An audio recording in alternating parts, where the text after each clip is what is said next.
Il y a 13,5 milliards d'années, notre univers venait de se créer, c'est le Big Bang. Il y a 4,5 milliards d'années, notre Terre venait de se créer.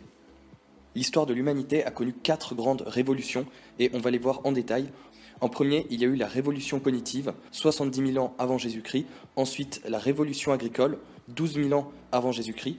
Plus récemment, la révolution scientifique, en 1500 après Jésus-Christ. Et en dernier, la révolution industrielle dans les années 1800. Aujourd'hui, on domine toutes les espèces, mais ça n'a pas toujours été le cas. En fait, c'est très récent.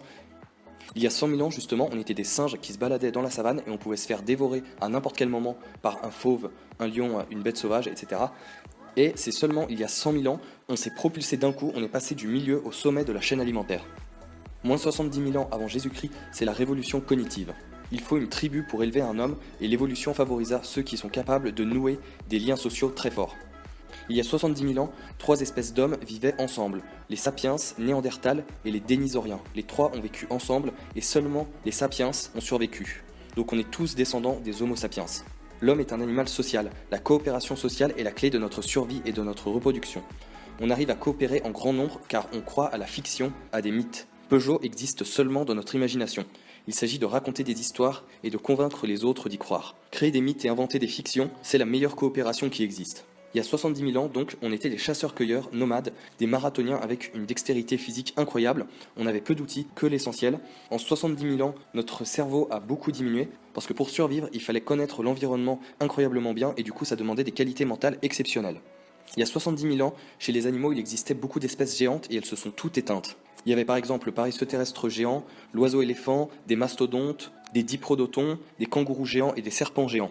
Donc en fait, l'extinction des espèces, elle n'est pas juste récente, elle date déjà d'il y a 70 000 ans. On a commencé à éteindre déjà beaucoup d'espèces. Ensuite, il y a eu la révolution agricole en moins 12 000 avant Jésus-Christ. Les gens se sont mis progressivement à cultiver le blé et à élever des animaux. Cultiver le blé, ça s'est avéré être un piège parce que comme on avait des meilleures conditions de vie, on avait plus d'enfants à nourrir et du coup il fallait travailler encore plus dur pour produire toujours plus de blé pour être sûr d'en avoir suffisamment pendant l'hiver et pendant les mauvaises années. 90% de la population labourait les champs pour nourrir les élites, c'est-à-dire les rois et les soldats. Les mythes, les religions et les croyances ont eu un rôle bien plus fort que ce qu'on pensait parce qu'ils ont permis d'assurer les liens sociaux. On croit en beaucoup de choses qui nous permettent de créer une société stable et prospère. Certains croient en des religions, les banquiers par exemple croient au capitalisme, et l'ordre imaginaire façonne nos désirs. Ensuite, il y a eu l'invention de l'écriture, ça a été une découverte énorme parce que ça a permis de faire des calculs complexes, donc du coup de ne pas avoir à stocker des quantités incroyables d'informations dans le cerveau. On pouvait tout coucher sur papier pour avoir à retenir moins d'informations. 3 ordres sont apparus, l'ordre économique, donc l'argent, un moyen d'échange de confiance et universel, l'ordre impérial, les empires, donc du coup la politique, pour créer un gouvernement stable et laisser aussi un héritage culturel. Et aussi l'ordre religieux qui a créé beaucoup de guerres, mais aussi qui a été unificateur avec les sociétés. Ensuite, donc très récemment, on fait un bond dans l'histoire là, dans les années 1500, il y a eu la révolution scientifique avec l'arrivée des mathématiques et des statistiques. L'Europe a le plus évolué dans cette période-là car il disposait de la science, du capitalisme et des mythes et des croyances religieux. Il y a eu beaucoup de découvertes dans les années 1500, par exemple la découverte de l'Amérique, et avant on explorait pour propager sa vision, et maintenant on explore pour découvrir quelque chose qu'on ne savait pas. Il y a eu toute l'invasion et la colonisation européenne, donc il y a eu aussi la destruction des Aztèques et des Mayas. Au niveau du capitalisme, il y a eu beaucoup de croissance, grâce au crédit en fait on fait confiance en l'avenir, et les profits doivent être réinvestis pour plus de production. L'auteur nous dit qu'on ne peut pas trop se passer du capitalisme parce que l'espérance de vie a augmenté de manière phénoménale, mais du coup il faut apprendre à mieux répartir les richesses. Et ensuite, dans les années 1800-1900, mais ça a commencé vraiment vers les années 1800, on a eu la révolution industrielle avec les usines. Ça a commencé avec la machine à vapeur, l'élevage industriel des animaux, la naissance de la société de consommation pour tout acheter, car la production a augmenté de manière exponentielle. Malgré les guerres mondiales, si on prend la partie de 1800 jusqu'à nos jours, on peut dire qu'en moyenne et en général, la paix a augmenté et les conflits ont diminué. Il faut savoir qu'avant, les tribus étaient quasiment tout le temps en guerre, c'était tout le temps la guerre, la pagaille, tout ça non-stop. Et là, on vit dans une période de paix comme on en a eu très rarement pendant toute l'histoire de l'humanité. Ensuite, l'auteur nous parle du bonheur. Donc selon lui, le bonheur, c'est avoir des attentes raisonnables, se contenter de ce qu'on a plutôt que de toujours désirer.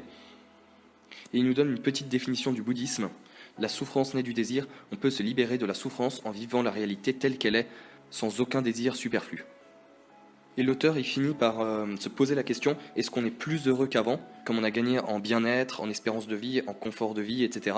Et en fait, il répond que pas forcément. Bien sûr, on a beaucoup plus de confort qu'à une autre époque, par exemple au Moyen-Âge, mais au final, on s'habitue à tout, et au final, notre degré de bonheur, il reste assez constant, peu importe les périodes et peu importe les événements de la vie. Ensuite, l'auteur il nous dit qu'on cherche vraiment à tout contrôler, à contrôler la science, les naissances, le futur, etc. avec le clonage, la robotique, et avec toutes ces créations, est-ce que l'homme ne serait pas un animal devenu Dieu? Et voilà, c'était mon résumé de Sapiens de Yuval Noah Harari. Donc c'est un livre où il y a vraiment beaucoup d'infos, je conseille vraiment la lecture. Par contre il est vraiment dense, je crois qu'il fait 400-500 pages, donc vraiment il prend du temps, c'est un gros pavé, faut vraiment s'y mettre. Si t'as aimé la vidéo et surtout si tu veux pas rater les dernières vidéos qui vont sortir, oublie pas de t'abonner. Et là t'as des vidéos qui apparaissent, donc t'as la dernière vidéo qui est sortie et t'as une vidéo qui est recommandée spécialement pour toi. Et moi je te dis à plus pour une prochaine vidéo.